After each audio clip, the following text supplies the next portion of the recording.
Welcome back to the Glow Up Girl podcast. I am Kyra, and today I am joined by Tori Ganahl, who is amazing. She's, first of all, amazing and awesome. So I'm so glad to have her here. She is co-founder of the She Factor, and she's also the host of the She Factor podcast. So welcome, Tori, to the Glow Up Girl podcast. Thank you so much for having me. I'm thrilled to be here.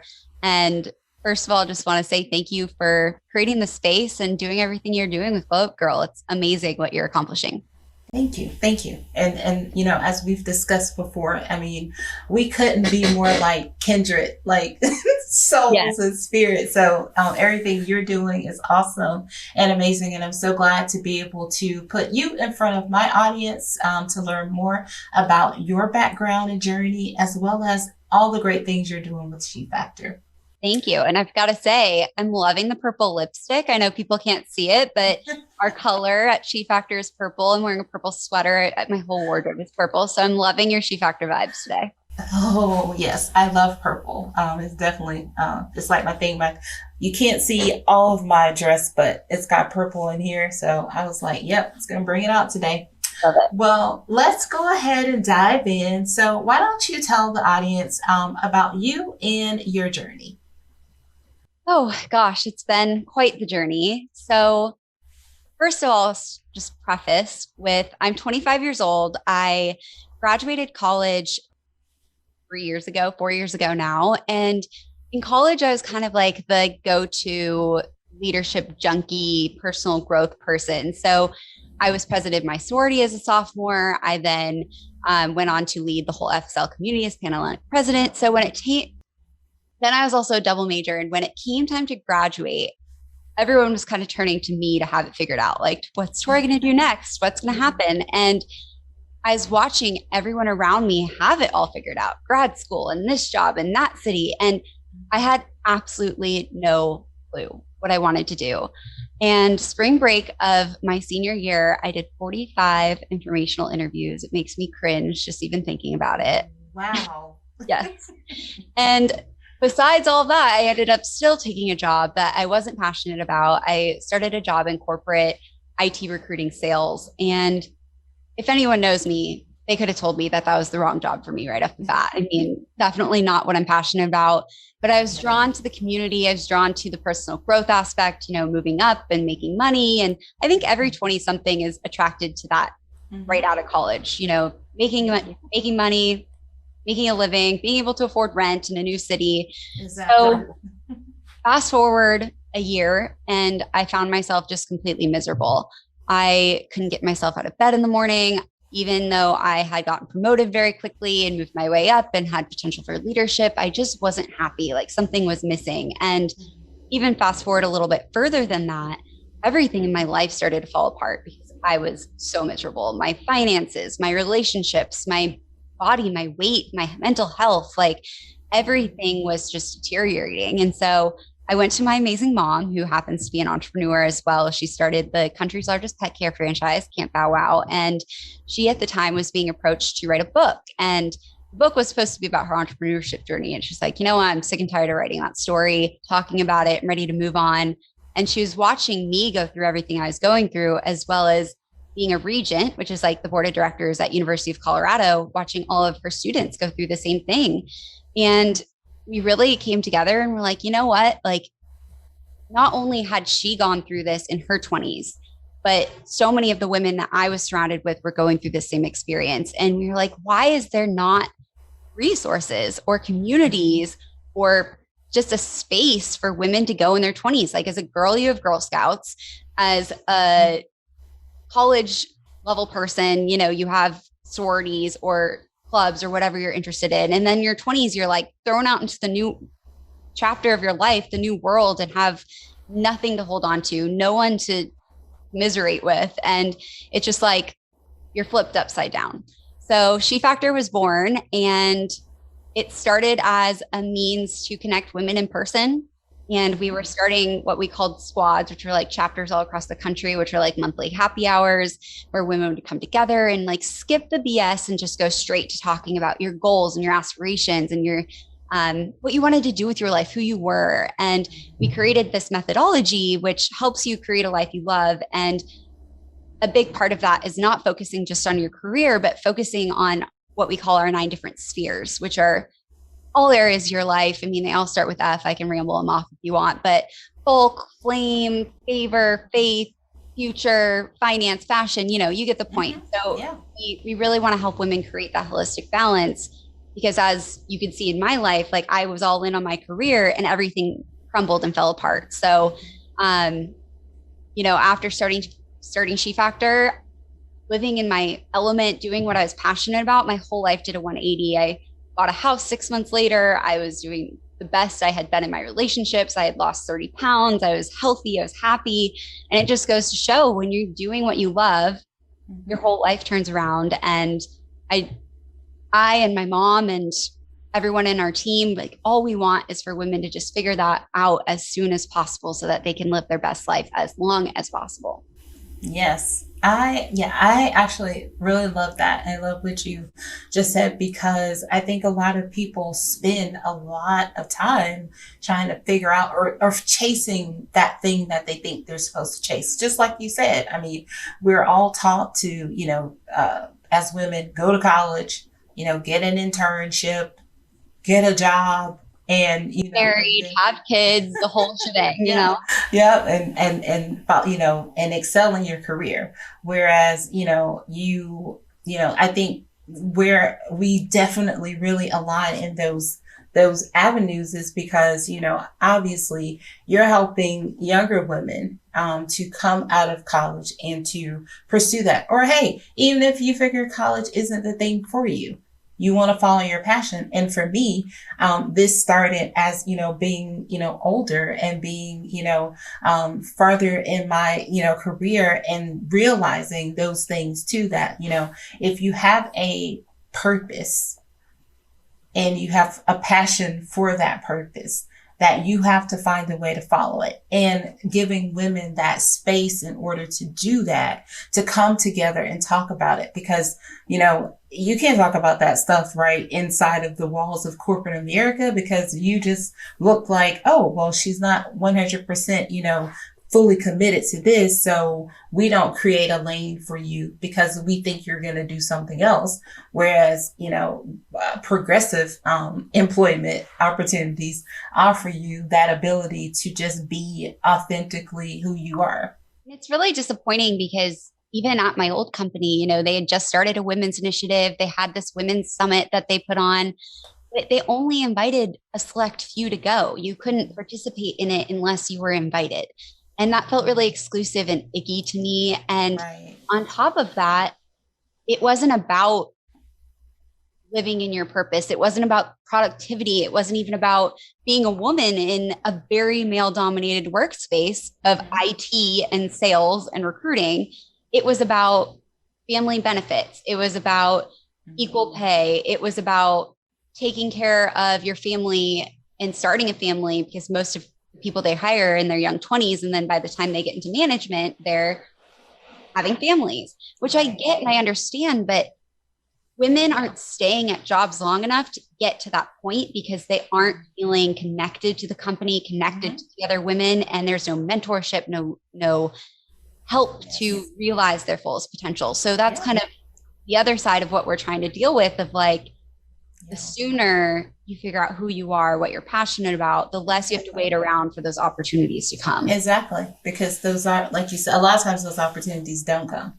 Those opportunities are, you hit these roadblocks. But I think that, I like what you said there, because it boils down to really like the culture of a workplace. And if you're in a cult, like a lot of that feels just like lip service, with, it's women's, like with this month being, women's history month, and it's like, oh, well, let's put on a seminar, or a webcast and have a speaker speak. But it's like, why not just host some discussions with women and really figure out like, what can we do to make this a better workplace? what are you actually aspiring to do? There's nothing wrong with supporting women or people in general if they have a different dream. If they Right. have a dream that isn't to work inside of your walls for the rest of their life. They have a dream that isn't just to, support your pockets and your business, but really to take skills and learn in the environment in which they are in and then be able to take that and flourish. I mean, not everybody wants to do that, so it's understandable, but for the 40 or so people, maybe in your 500-person office that want to do that, why don't you create that space for them? I think, employers, corporate America just hasn't quite figured that out yet. Like, at what point are you going to get that people are dreaming and they aspire to be something other than just your employee sometimes? And so much of our work health, like being successful in your job and doing your best and showing up as your best, that goes beyond your career. Like that goes into your relationships at home, being able to have access to your family, being able to have hobbies on your side, on the side, having, healthy finances and being connected to your faith and having style and, a personal essence of who you are. And that's what they're missing. They're missing Yes. the everything is related to work instead of work is everything. Yes. Oh my gosh. I mean, so I have this conversation all the time with people about like being a manager and hiring people. And whenever, we would do interviews, I would always be the person that would ask in the interview. I always want to know, what do people do outside of work? Like what hobbies do you have? Like, what do you do when you're not working? Because and everybody is like, I don't care about what they do. I don't care what they do outside of work. I mean, as long as they can do the job. But I'm like, what people fail to realize is that what drives people personally are the motivators that will drive them inside of your business. And if you just take, 5 minutes to just maybe find out who they are as a person, I find that you get more value, you get better relationships, you get people want to work harder for people that they know that actually really care about making a connection. And it's just like what you're trying to do. It's the community piece is missing. So there's no sense of community. Everybody thinks that they've built a community in a family, but it's really not there. Well, and there's some crazy stats around this too that we discovered when we first started building She Factor that Millennial Gen Z women are the least engaged women in the workforce. They only stay at a job for an average of 18 months as compared to 5 years of the country's national average. And the reason why is because they're missing that sense of belonging, because they don't have a connection to their team or the company's mission. Like millennials and Gen Zs care so deeply about that. They want to be connected to the work that they're doing and the people they're doing the work with, especially when we're spending so much extra time these days working. And the thing that companies don't realize is that this is costing them millions, if not billions of dollars a year in training these employees up and then them leaving because they just don't have this connection. Like, how easy would it be to implement a simple initiative to make employees feel more at home and connected rather than training one, gone, train the next, gone, train the next, gone. Exactly. Like, it's unbelievable to me that more companies aren't seeing that and seeing the value in that. Yeah, I definitely think it's they're just not seeing the value because I think they know. I think they know. People are telling them. They're hearing it in their surveys. They're getting that feedback back, but they're just deciding to not do anything about it because people, you've got this grouping of companies that are just stuck. They're just not going to be progressive. They just don't care to be.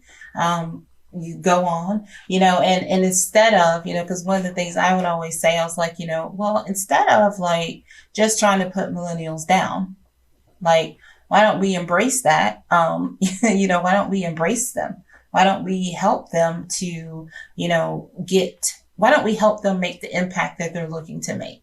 And, and a lot of times, because I'm Generation X, and a lot of times, people are like, you're in Generation X? Because for me, like working somewhere, like I want to be connected to a culture that cares about people.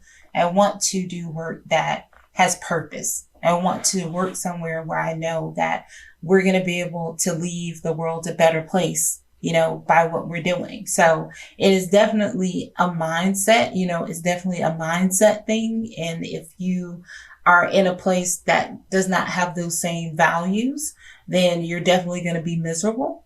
And I like what you've done with the She Factor, so some of your core values are community, growth, and purpose.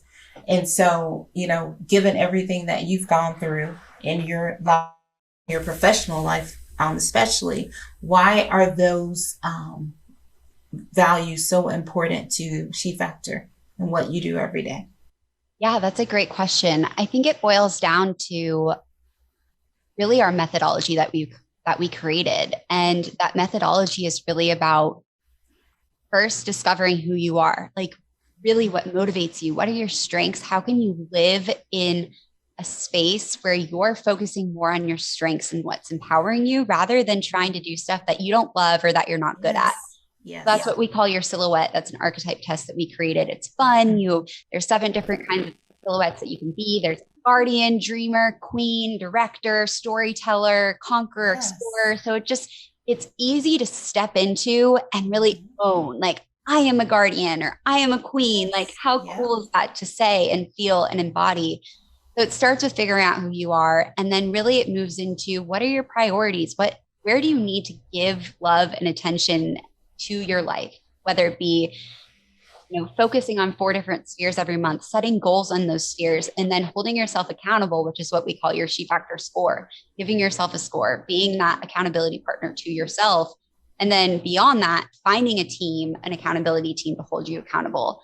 And at the end of that, of course, it's surrounding yourself with like-minded, growth-oriented people who might not be in your accountability team, but who are going to cheer you on every step of the way and walk this journey with you. So if you look at this process, starting with who you are and how you tick and what makes you be the person you are, like that's really about discovering your purpose. That's about figuring out what is deeply important to you and what drives you.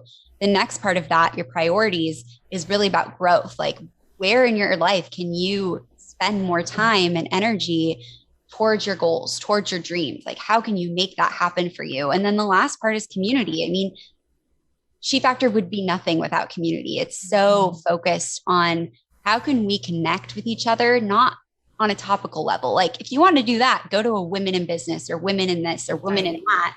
But if you want to get real and you want to have long lasting friendships and relationships, you got to get right to the point and talk about your goals, talk about your dreams, walk this journey together and support each other. And it's been beautiful to see how that's evolved in our community, in the members and women that are a part of this and who've been a part of it since the beginning, like watching their lives transform by following this method, and just honestly having women to back them through everything is just incredible. Yes, to all of those things. And I definitely am going to take that quiz because I love any type of assessment. I'm all over that. But I love what you said, especially about, embracing the strengths, because in a world that we live in where everyone's always trying to point out the negative or the things about, oh, well, you could do this better, or maybe you should try this. And living in a world like that, I love any type of assessment, any personality, any Strength Finders is like one of my favorites for like the workplace. And I remember, I'll tell a quick story about, my workplace. They have this personality assessment that it was based on these like 4 color blocks. And so it would basically say to you, oh yeah, you're either this type of person, or, you're like red. That means like, oh, you're you're like, be bold, be bright, be brief, and it had like these like little connotations of like who, and people started to say, oh, well, this type of personality is going to do well versus this other type of personality. Basically, it would start people would start fighting about that at work. There was, I literally watched like somebody have a whole like argument about the assessment, and they were like, oh my gosh. And then, it doesn't mean this. And it had like these colors of like, oh, these people that are reds and blues, these people are going to do well. These are the people that are leaders. Well, and the people that were like yellow and greens, yellows were like people that were extrovert. They were like sunshine yellow. People liked to involve you. And the people that were green were more like introverts. And they liked harmony. They did not like, confrontation. Let's just get along and all that. So I remember that. And I just remember how it made a lot of people on our team feel, that were the people that weren't the dominant colors. And so I was like, why don't we do strength finders? Like, let's do something that actually looks at celebrating who you are as people. It pulls out your top. We can do the one, we can pull the top 5 strengths. And when you put something like that in front of people, it really gives them the confidence to be able to, embrace who they are.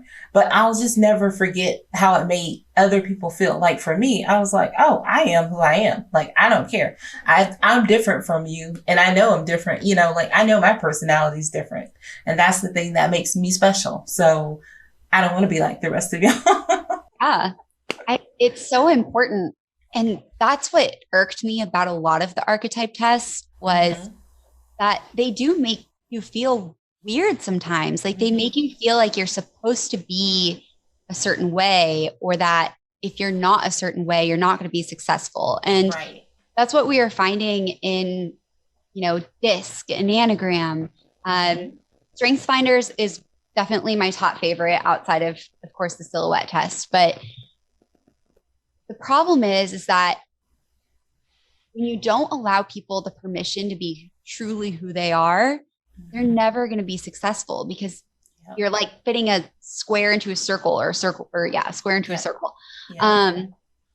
And you're asking people to be different than they really are, or focus on their weaknesses or better their weaknesses. Well, what if instead of trying to make them better at something they're not good at, you gave them the space to really step into their strengths and what motivates them and what they're passionate about?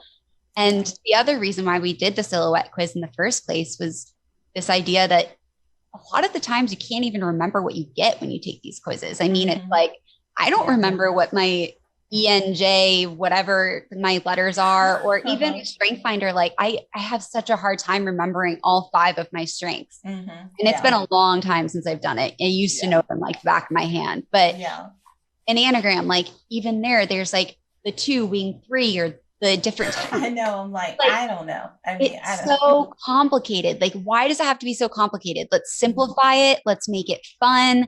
Let's literally just give women. Make it relatable. Make it relatable. Make it easy for them to step into their power. Exactly. Nope. I'm right there with you.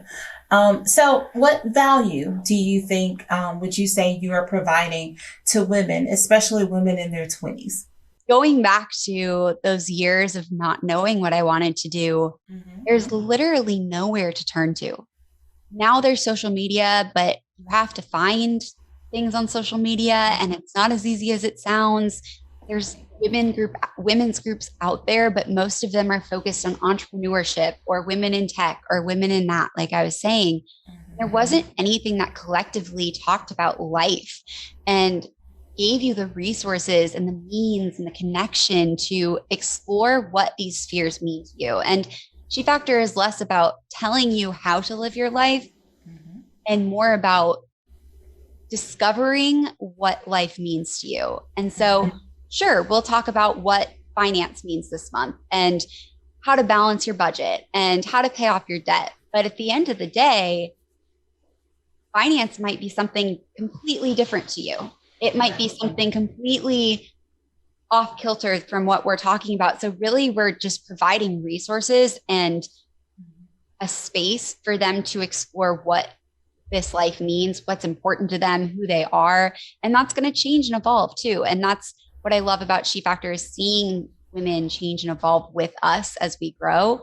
But I think really the real value is the community more than anything. I mean, yes, you can put resources in front of women all day long and they will eat it up and they will take the courses and they will, come to the events and they will watch the videos. But if they aren't surrounded by women to cheer them on, to hold them accountable, to relate to, it's really nothing. I mean, that was the biggest thing I was struggling with, was moving to a new city. I had no way to meet other women outside of my job. So all of the women within my job became my best friends. And it was like constantly surrounded by work and drama and talking about all of the intricacies of went into that. And the second I stepped out of that, I didn't have anything to relate back to those girls anymore. We couldn't talk about work anymore. They didn't really care what I was doing and they didn't really care about me. And that was a really harsh reality that I had to deal with. And that's the value of having people in your corner and just using a woman in our community as an example. Like, she came to us back in March of last year to one of our virtual happy hours. She'd been coming to some of our events before that. And she was in a really deep, dark place. She had just attempted suicide. She had moved back in with her parents. She had no job. She had no money to her name. And she was just trying to figure out what this life was. Fast forward just a couple months and seeing the transformation that just came from being actively engaged with women who had gone through what she'd been through, or who could just cheer her up on a bad day.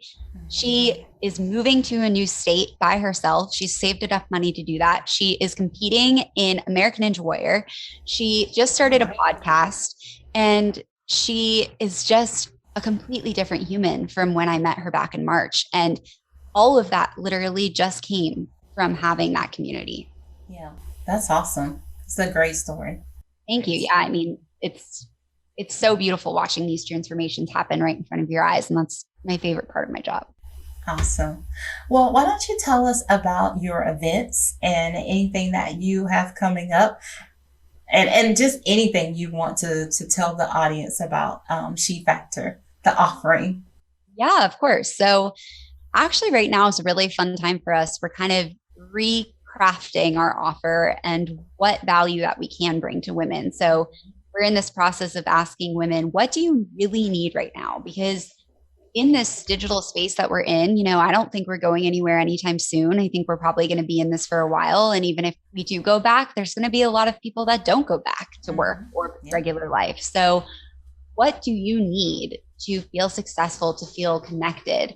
And I think that's changing so quickly. So I'm going to say, take everything I say with a grain of salt right now. It might change with the times. We pivot really quickly, but the core of where we see the most success and where we see the most engagement and just growth and excitement is our events. And so we do 3 monthly events. Those are focused around one of our spheres every month. So last month we talked about future.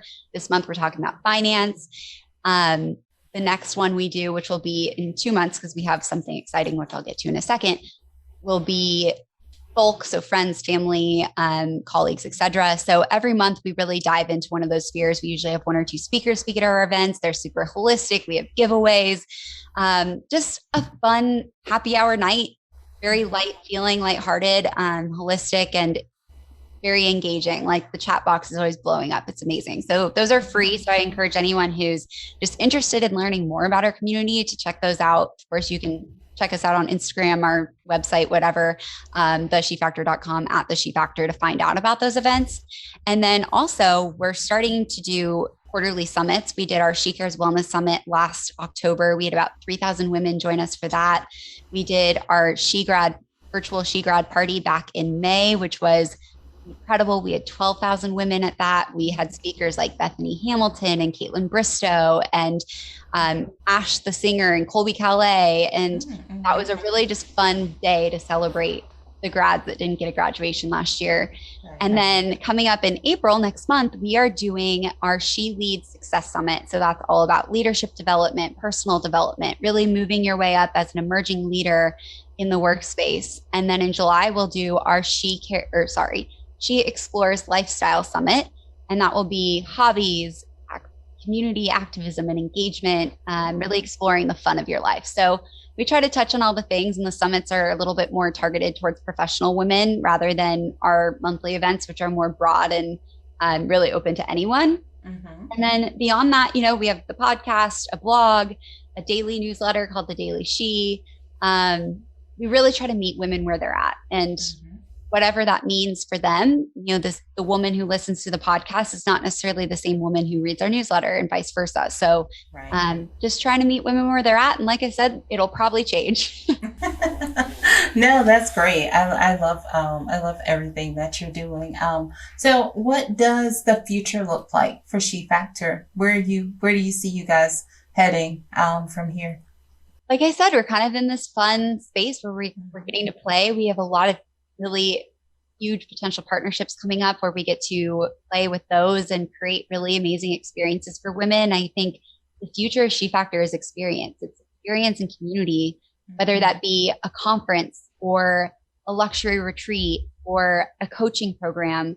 It's about coming together as women and not only supporting each other, but empowering each other and walking this journey to growth and purpose together, because that's where the magic happens. So just exploring what that means at different phases of where we're at in life right now. And it's fun to be where we're at, we started a year and a half ago, almost 2 years, actually, pretty much 2 years ago. It was in May. And with the pandemic, we pivoted majorly, and we were not planning on doing anything in the digital space at all. And then we thrived, and it was fun to see that come to fruition, because now is the chance that we had that success. We see what our community needs, and now we get to play with that and really create fun products that serve our community the best that they can. So that's the future is unclear, I guess, to say, but that's the beauty of the journey. It's wide open. It's wide open, and you're ready to step in there and pivot or whatever. You're agile, so you're going to pivot and do what you need to do. I was actually just talking to somebody about this right before I hopped on this podcast, and we were talking about how really big companies, media organizations, whatever they are, what they're missing is this ability to pivot, because there's so many moving pieces. Like, you can't plan an event in 2 weeks because you have to go through the events team and then the marketing team and the sales team, and you have all these different moving pieces. And the beauty of being a smaller team and a smaller company is that really get to listen and engage with your audience and your customers, and you can make those changes quickly, and you can serve your customer in a really unique and meaningful way. And not that bigger companies aren't doing that, but they're not able to do that at a faster rate, which right now in this world we're in, things are changing by the day. So you have to be able to keep up with that. And it's fun to play with, but man, I do not miss those corporate days of all hoops that you have to jump through. Yeah, they're not quite, quite as agile as someone who owns their own business. I mean, and I say that because agile was definitely like a buzzword where people were like, oh, I'm agile. But when the pandemic happened, you really saw who was really agile and who wasn't. The people that struggled with working from home and working remote. And, so it was like, you're not really agile. You can stop using that. Yes. So now we're going to move into a part of the show that I really, really love. And it's 5 things. So 5 things with Tori today. It just really allows the audience out there to sort of dig just a little bit deeper into the minds of Tori and how do you the inner workings. So I don't know if you guys want to know that. I always find it quite interesting. So one, I always start, how do you start the day, Tori? I know you're up early, so. Yes. To be completely honest, some days my days don't start and end. I go into creative flows, and sometimes that means I'm up all night. Sometimes that means I sleep until 10 o'clock and just start my morning slow. I definitely love watching my morning news, though. That's kind of my everyday thing. I'm a big e-news person. I always wanted to be the host of e-news. That was like my dream. So I always have to have my daily pop e-news show on in the morning. Right. I do love that show. What motivates you? I think what really drives me is connection.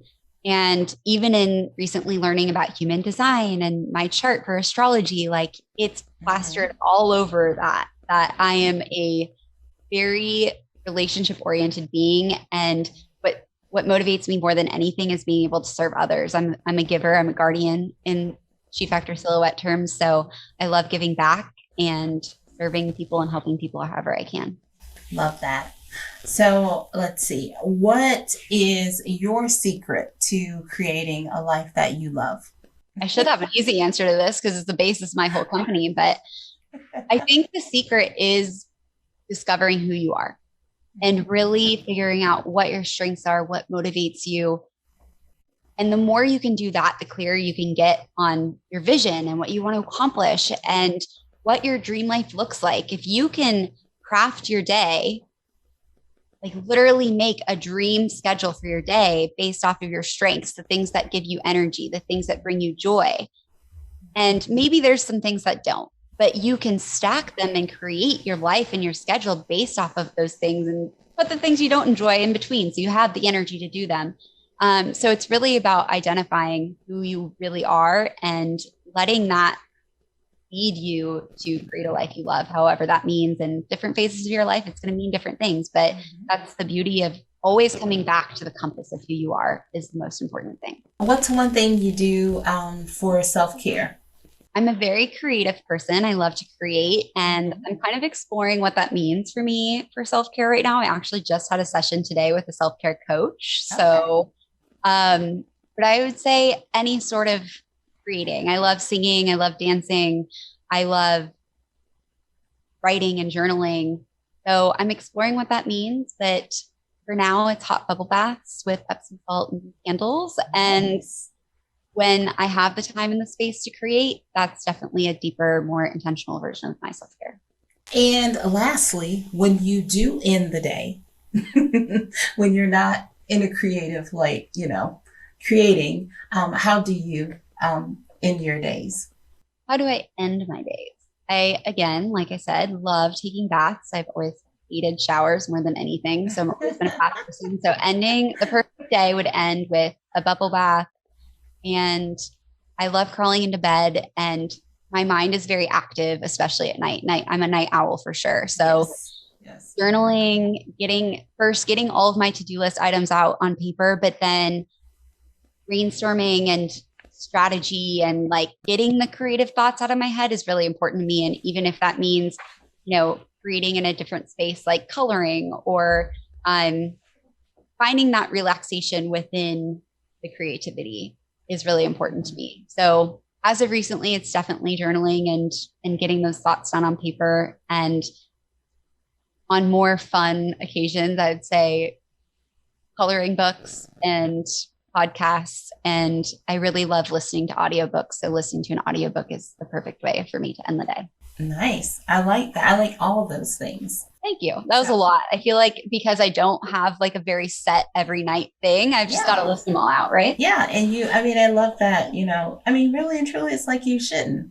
because like you said, different things are happening at different points of your life. So you just should be able to go into what you feel is what you need to do tonight, right?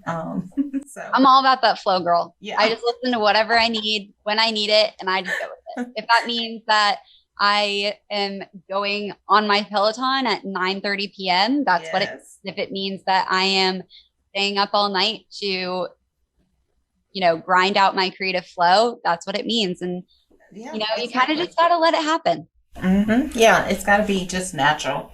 A natural progression of what you need. So, all right. Well, let everybody know how they can find you online, on social, and how they can find your podcast. Yes. So you can follow me on Instagram at Tori Ganahl. And there you'll find the behind the scenes of She Factor, the ups and downs of entrepreneurship, and a lot more detail behind the podcast. And of course, you can find the podcast anywhere you listen to podcasts, but the best place to really learn about it is probably coming to my Instagram page, the She Factor podcast.